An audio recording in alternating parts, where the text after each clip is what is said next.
The friend did it. The girlfriend did it. The father did it. Too easy. What's up, guys? Mason the Brock Anderson here, and this is NCIS Season 21, Episode 3, Lifeline. So we have a Casey-centered episode, and if you watch my reviews, you know exactly how I feel about Casey-centered episodes. And as I've said before, I have no issue with Casey as a character. I do think the writing for her has gotten better as she's progressed. Started off where she was basically just Abby 2.0 and didn't really feel like the actress had the same charm that the original Abby had. But slowly they have developed her into her own character. She doesn't just feel like she's trying to be Abby anymore. But now every single episode where she's the focus, it just feels like it's a Casey praise fest. And that's the whole point of the episode, is to show how awesome she is. And we have another one just like that here. She gets a call. She hears this guy's voice. He's in danger. She helps him out. And by the end of it, she's the key that puts it all together, manages to match the DNA to his friend, which, I mean, obviously it was going to be him because it was either him or it was the CIA agent, and the friend was just one and done in that one scene, so that's typically the NCIS formula. Yeah, it's just all focused around Casey helping this guy, and it was so funny is the fact that this was a Casey-centered episode actually made it even more predictable, because as soon as they figured out that this web guy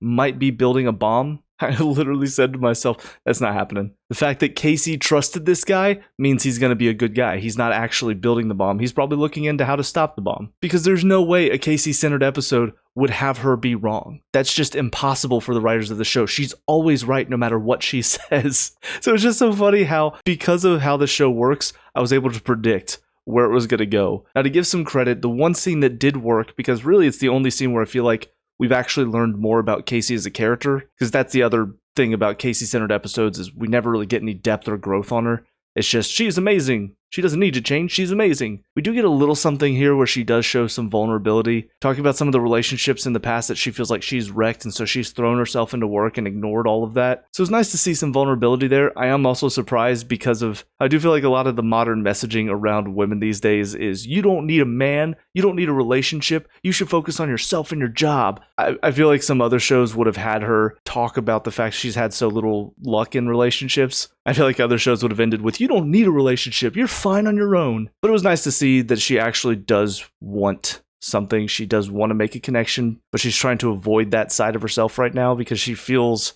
like she's not good enough. So like I said, that was all well done. Unfortunately, it doesn't really go anywhere. The only hint that maybe something might change is they were implying she and Webb were maybe hitting it off a little bit. And so by the end of it, you know, he's sitting there praising her and asking if they want to go get some food somewhere. So that's about the only thing that comes of it, is they might set her up with this web guy, which I don't think is going to happen. But at the very least, we did get the one scene where she showed vulnerability, and that's better than most of the Casey episodes that I've seen. But I will also say it was way too goofy with the walk a mile thing that they had going on. And by the end of it, they're having all these people that they were working with come in and be like, hey, we can help you with this case now. It just seemed really ridiculous to have that storyline tie in that way. And also the fact that they just throw out that Torres is apparently really good at accounting. I honestly expected there to be some punchline at the end where we find out that he had somebody look at it or something like that and help him out. That was the whole joke, is she comes in, tells him he has a future in accounting, and they're like, whoa, Torres, you're good at math? And then that's it. That's the joke. But that'll do it for my thoughts on this one, so on to the next episode.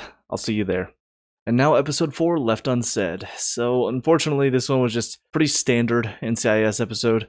Very predictable. I called that it was the girlfriend about halfway through. And they also added all these extra elements that are completely unneeded. You know, you've already got the story of him having cold feet, having walked out on 2 proposals before, and then he gets kidnapped, just so happens, right in the middle of a proposal. And then on top of that, he gets kidnapped from the kidnapping by a guy that just so happened to used to date his girlfriend. So it's just a lot of stuff that felt like it was unnecessarily padding the runtime. Oh right, on top of that, he knows about the secret submarine that never gets brought up again. He also has a dad that's super rich that not many people know about. It all was way too much in one episode. And as far as the whole plan from the girlfriend, I mean, they don't really go into details about it. I think I can piece some of it together, because all they really say is that she was working with the guy that worked for that company that kidnapped him. But I think the plan was she wanted to marry him because somehow she knew that his father was rich. We don't ever really find out how she figured all that out. And she was waiting for him to propose, but he kept getting cold feet. So it was almost like she lied about the baby to get him to propose, but that didn't work either. And so finally, I guess she just decided, well, let's kidnap him and ransom him.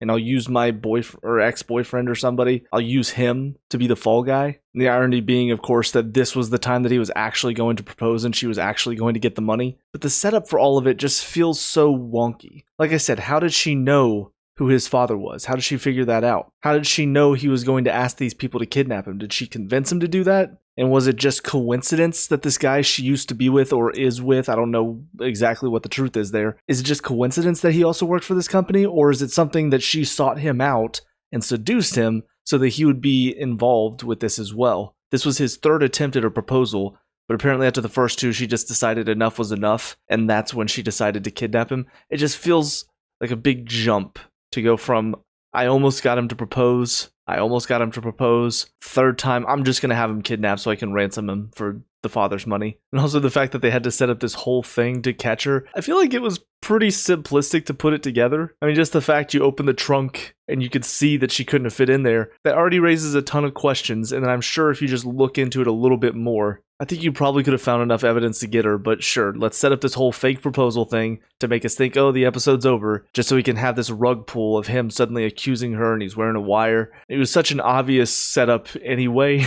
I don't know, it just felt kind of pointless considering a lot of her lies were pretty apparent. Also, McGee said that the forensics gave her away as far as the blood in the apartment. Don't know exactly what he was talking about there. They don't really reference that again or explain what he meant by that. But anyway, I mean, it's kind of a typical NCIS episode. It's very predictable. They leave a few plot holes in it. What I've come to expect from the show, unfortunately. After 21 seasons, it does sort of feel like they've run out of ideas. And so all I can really do is pick apart the problems. But it's not like I could sit here and go, oh, the show, it should be amazing by now. I mean, it makes sense after 21 seasons. It's not going to be as good. There are going to be issues. I just do wish that the writing maybe felt a bit more purposeful instead of hastily slapped together. But that'll do it for all my thoughts on these two episodes. So with all that being said, cue the outro.